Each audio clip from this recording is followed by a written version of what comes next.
Hey everyone, and welcome to the channel. Today's video tackles the P0351 trouble code, which indicates a malfunction in your ignition coil circuit.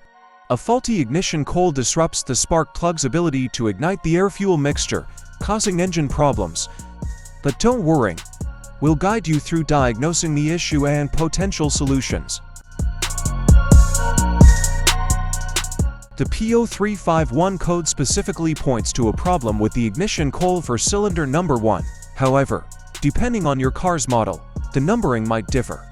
Refer to your car's repair manual for the specific cylinder linked to P0351. Illuminated check engine light. Misfiring, poor engine performance. Reduced fuel efficiency.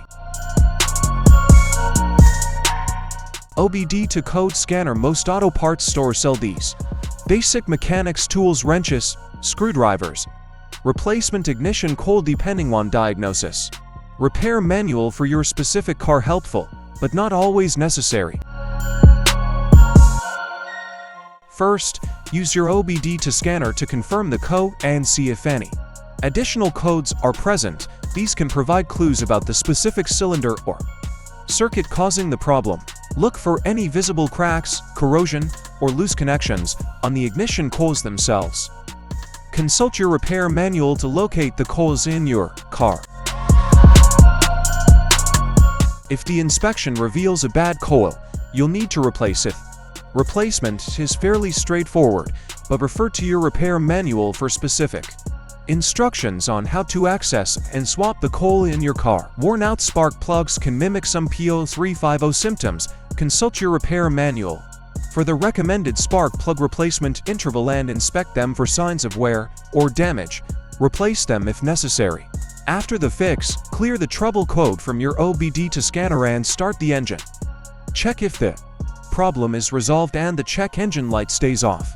If the issue persists, consult a mechanic for further diagnosis. Important safety note: always remember to disconnect the battery before working on any electrical components in your car. This helps to prevent accidental shocks or short circuits. Always consult your car manual before starting any repairs. Conclusion: by following these steps, you should be able to diagnose the cause of the P0351 code and determine the appropriate repair solution. Remember, if you're unsure about any procedures, consult a professional mechanic to avoid causing further damage. Thanks for joining me today. If you had any questions about P0351 or car repairs in general, leave a comment below. Don't forget to like and subscribe for more car care tips.